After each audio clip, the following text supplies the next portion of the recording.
Welcome to શિક્ષા education zone. તો આજે આપણે ધોરણ 10 વિજ્ઞાન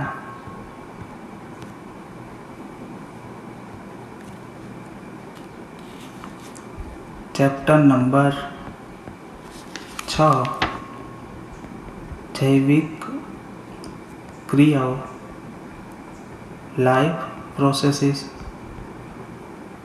તો એના અભ્યાસમાં આપણે મનુષ્યનું જે પાચન તંત્ર છે એનો અભ્યાસ કરી લીધેલ છે। તો આગળ આપણે અભ્યાસ કરશું।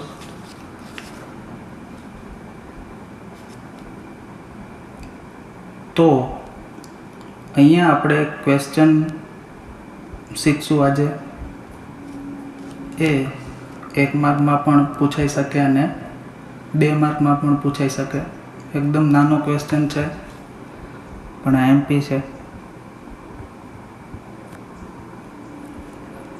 તો વનસ્પતિમાં પ્રકાશ સંશ્લેષણની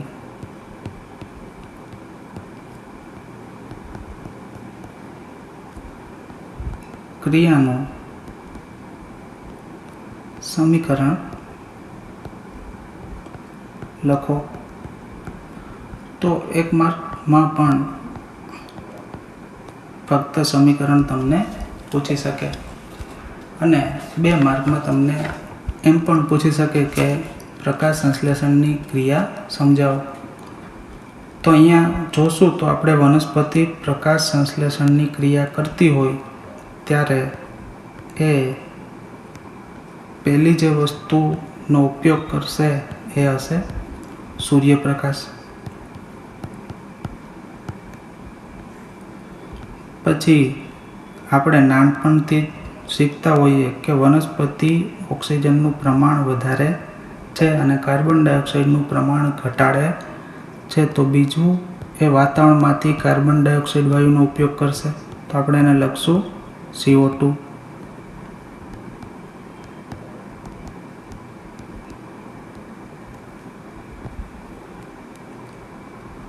ત્રીજું, વનસ્પતિનો ઉછેર કરવા માટે આપણે એને દરરોજ પાણી આપતા હોઈએ।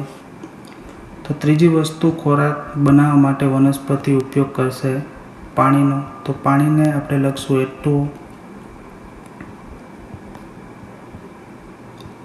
તો હવે બીજી કોઈ એવી જે જરૂરિયાતવાળી વસ્તુ છે જે વનસ્પતિ પ્રકાશ સંશ્લેષણની ક્રિયામાં ઉપયોગ કરતી હોય તો એ વસ્તુથી જે વનસ્પતિ અને પ્રાણીઓ બંને અલગ પડશે। તો વનસ્પતિમાં એક હરિતકણ આવેલું હશે જે પ્રાણીઓમાં હોતું નથી, એને આપણે કહીશું ક્લોરોફિલ। તો જે હરિતકણ છે એની મદદથી વનસ્પતિ પોતાની જાતે ખોરાક બનાવી શકશે। તો આટલું આપણે સમજી લીધું હોય તો આટલી વસ્તુનો ઉપયોગ કરી અને વનસ્પતિ પોતાનો ખોરાક બનાવશે।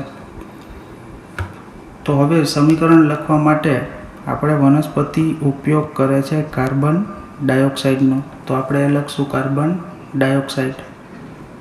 પછી બીજી વસ્તુનો ઉપયોગ કરશે પાણીનો। તો આપણે લખશું H2O એટલે પાણી। તો પ્રક્રિયા કરવા માટે જે પ્રક્રિયા થાય એને કહેવાય પ્રકાશ સંશ્લેષણ।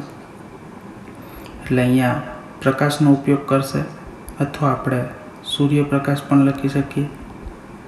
અને અહીંયા જે પ્રક્રિયા કરાવશે તો એ પ્રક્રિયા થશે હરિતકણની મદદથી। તો હવે વનસ્પતિ કાર્બન ડાયોક્સાઇડ અને પાણીનો ઉપયોગ કરી આપણને યાદ હોવું જોઈએ કે શરીરમાં આપણને ઉર્જા જે મળે છે ખોરાકમાંથી તો એમાં જે લાસ્ટમાં કાર્બોદિત પદાર્થો શરીરમાં બનતા હોય જે આપણે મેળવતા હોય વનસ્પતિમાંથી એ ગ્લુકોઝ છે। તો એટલે તમે સાંભળેલું જ હોય, જ્યારે કોઈ માંદું પડ્યું હોય ત્યારે એને ગ્લુકોઝનો બાટલો ચડાવવામાં આવતો હોય. તો ગ્લુકોઝ હોય તો એમાંથી એનર્જી આપણને મળતી હોય. તો એ એનર્જી મળતી હોય એટલે કદાચ જે બીમાર વ્યક્તિ હશે એ ઘણા દિવસો સુધી ખાશે નહીં તો પણ એ જીવી શકશે. તો જેમાંથી ઉર્જા મળે છે એ જ વનસ્પતિ બનાવતી હોય. તો આપણે અહીંયા એને કહેશું ગ્લુકોઝ. એનું સમીકરણ યાદ રાખવું પડે આપણે, તો એ પણ એકદમ સહેલું જ છે. તો ગ્લુકોઝને સમીકરણ આ રીતે લખાય કે એની અંદર કાર્બન 6 હોય, હાઇડ્રોજન 12 હોય અને ઓક્સિજન 6. તો આપણે લખશું C6H12 અને O6. તો આ ગ્લુકોઝ થઈ ગયું. પછી વનસ્પતિ પોતાના ઉચ્છ્વાસની અંદર બહાર કાઢશે ઓક્સિજન વાયુ, એટલે વાતાવરણમાં ઓક્સિજનનું પ્રમાણ વધારશે. અને ત્રીજી પ્રક્રિયા કરશે બાષ્પીભવનની, જેનાથી ઠંડક ઉત્પન્ન થશે. આપણે ઝાડ નીચે બેઠા હોઈએ છાયામાં તો આપણને ઠંડકનો અનુભવ થાય, એટલે બાષ્પીભવન કરતી હોય. તો બસ આટલું લખશો એટલે આપણું સમીકરણ થઈ ગયું. અહીંયા કંઈ તમારે ગોખવાની જરૂર નથી. તમે સમજીને જો વિચાર કરો તો પણ લખી શકો. તો હવે સમીકરણ આપણે જો જવાબ લખશું આ રીતના, તો સમીકરણ એકદમ સાચું જ છે. પણ આપણે પરીક્ષામાં લખવા માટે સમીકરણને સંતુલિત કરવું પડે. તો સંતુલિત સમીકરણ લખવા માટે આપણે તો પહેલો ક્વેશ્ચન એ થાય કે સંતુલિત એટલે શું?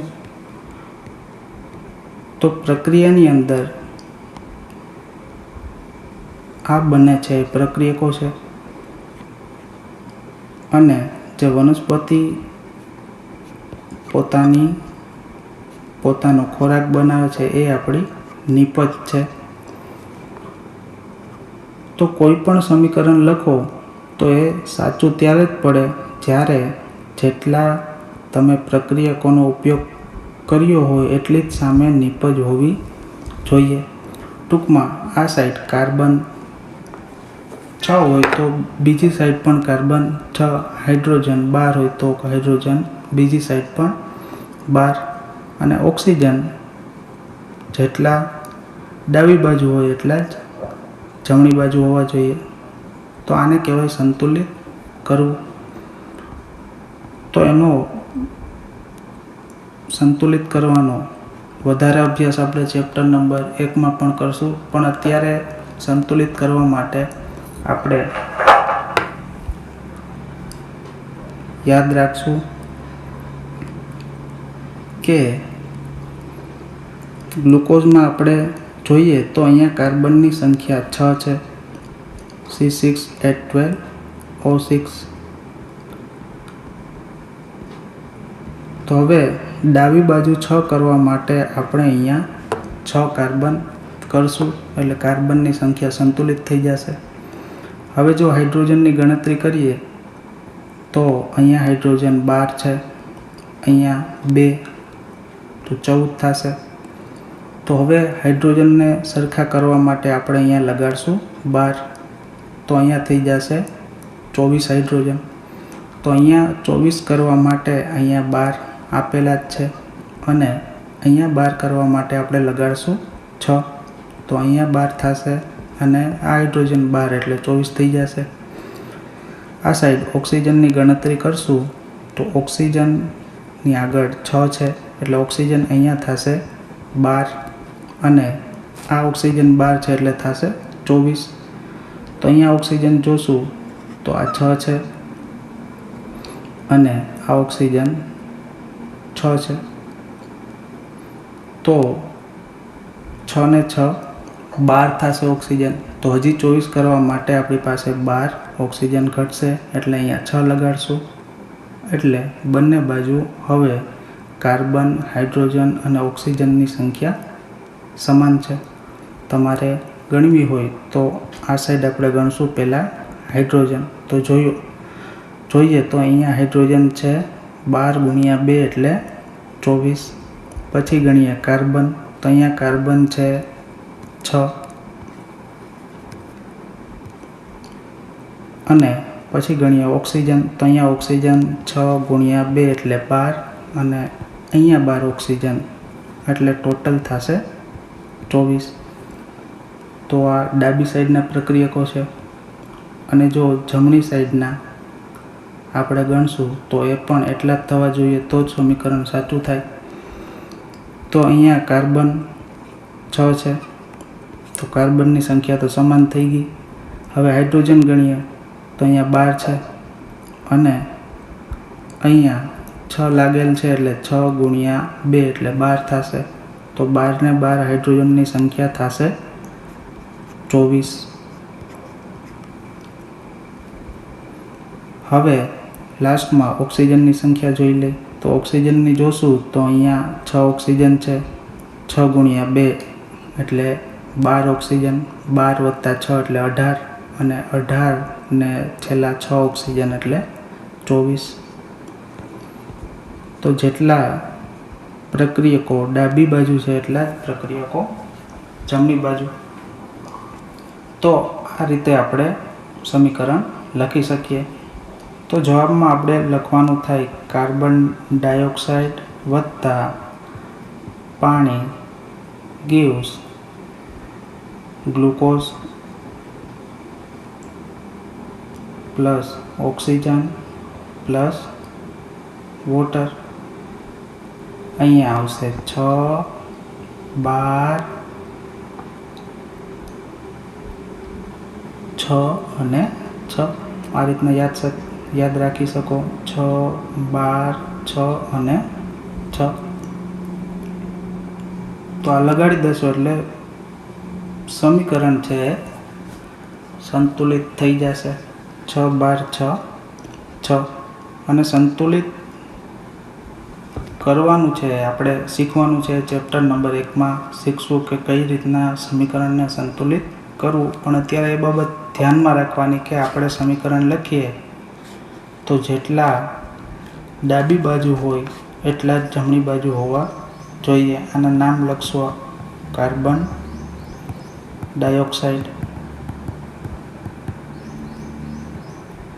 અહીંયા લખશું પાણી, કૌંસમાં G દર્શાવી શકાય બાજુમાં, અને એ દર્શાવવું જ પડે. G એટલે ગેસ થાય, તો એ વાયુ સ્વરૂપે હોય. આ પાણી હોય એ લિક્વિડ સ્વરૂપે હોય. અહીંયા ઓક્સિજન વાયુ સ્વરૂપે હશે અને અહીંયા બાષ્પીભવન થતું હોય એટલે એ વાયુ સ્વરૂપે પણ થતું હોય.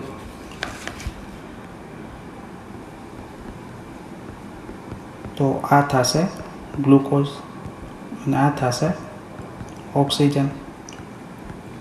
તો તમને સમીકરણ લખવાનું કીધું હોય તો સંતુલિત કરીને લખવું પડે, તો તમને પૂરા માર્ક મળશે. એના પછી આજના ક્વેશ્ચનમાં આપણે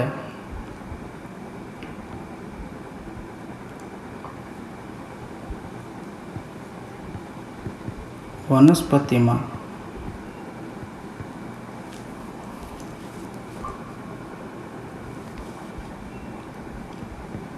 જે વાયુરંધ્ર અથવા પર્ણરંધ્ર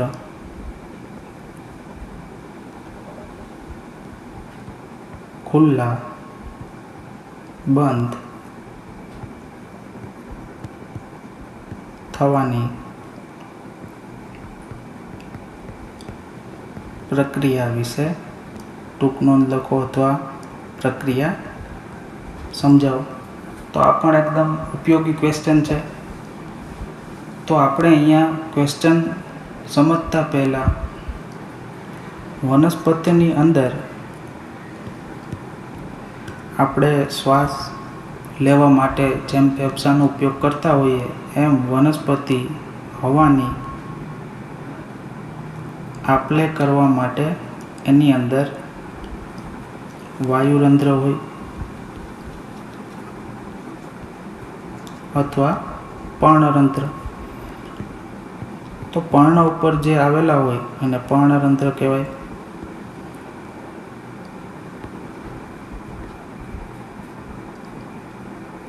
અને જે પ્રકાંડ અથવા ડાળી પર આવેલા હોય એને વાયુરંધ્ર કહેવાય.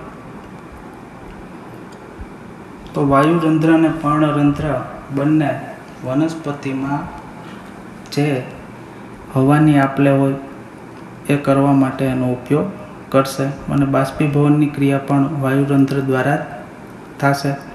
તો આ કઈ રીતના ખુલે અને કઈ રીતના બંધ થાય એ આપણે સમજાવવાનું છે. પણ એની પહેલાં વનસ્પતિમાં વાયુરંધ્રની આપણે આકૃતિ શીખી લેશું. તો તમારે વાયુરંધ્રમાં 2 રક્ષક કોષો દર્શાવવાના થાય.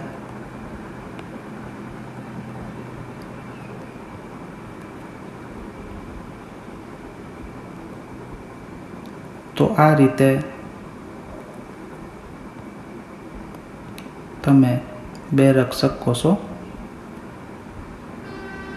દર્શાવી શકો અને એની આજુબાજુ બીજા વનસ્પતિના કોષો આવેલા હોય તો તમે એને આ રીતે દર્શાવી શકો.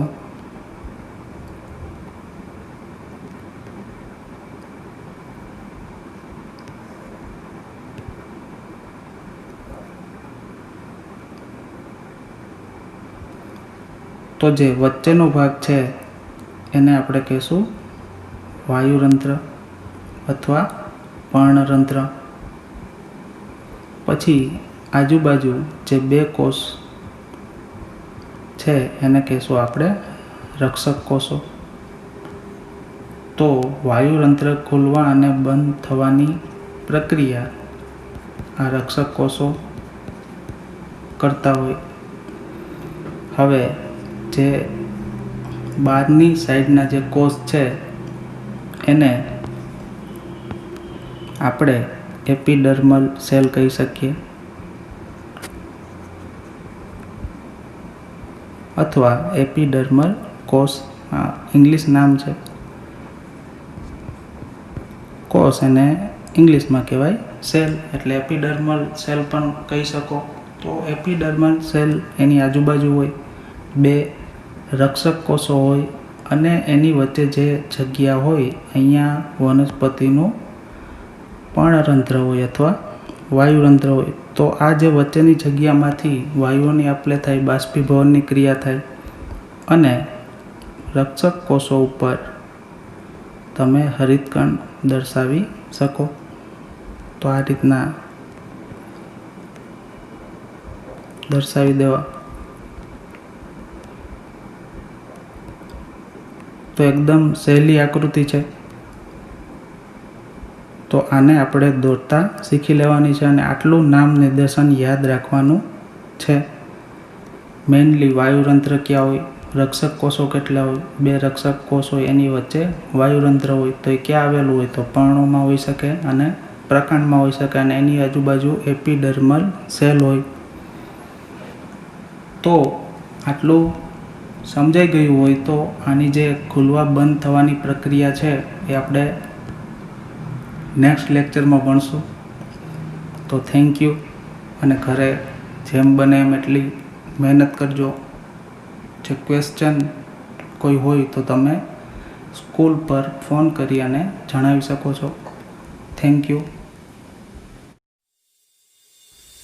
કન્યા શિક્ષણ અને લેઉવા પટેલ ગર્લ્સ હોસ્ટેલની ઉત્તમ સુવિધા સાથેનું એકમાત્ર સંસ્કારધામ શિક્ષા એજ્યુકેશન ઝોન.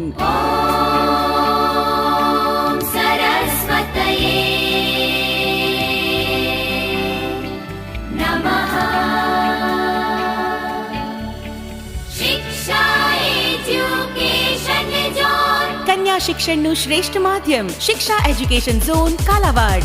સંસ્કારની સુવાસથી મહેકે શિક્ષણ ધામ અમારું, શિક્ષણ ધામ અમારું. હસતા રમતા ભણીએ ગણીએ લાગે અમને પ્યારું, લાગે અમને પ્યારું.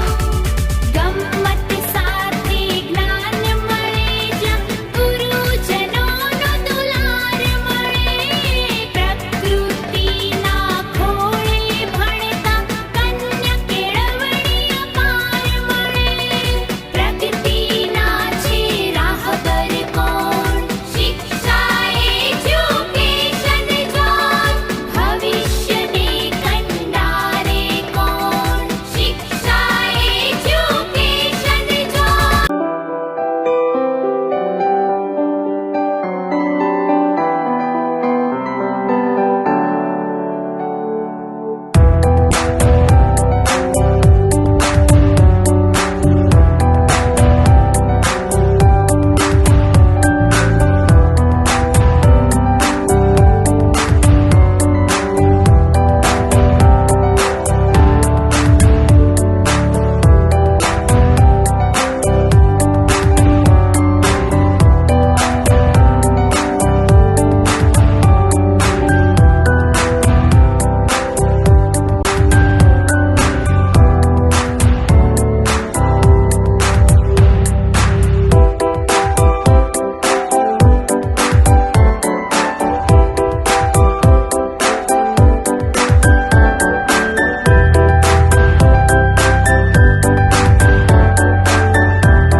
સમગ્ર પંથકમાં શિક્ષા એટલે શિક્ષણ માટેનો સર્વશ્રેષ્ઠ વિકલ્પ છે. શિક્ષા એજ્યુકેશન ઝોન. આજે જ સંપર્ક કરો. કાલાવાડ જામનગર હાઈવે, પિયાવા હનુમાન મંદિર પાસે, નાના બાદન પરના પાટિયા સામે, કાલાવડ.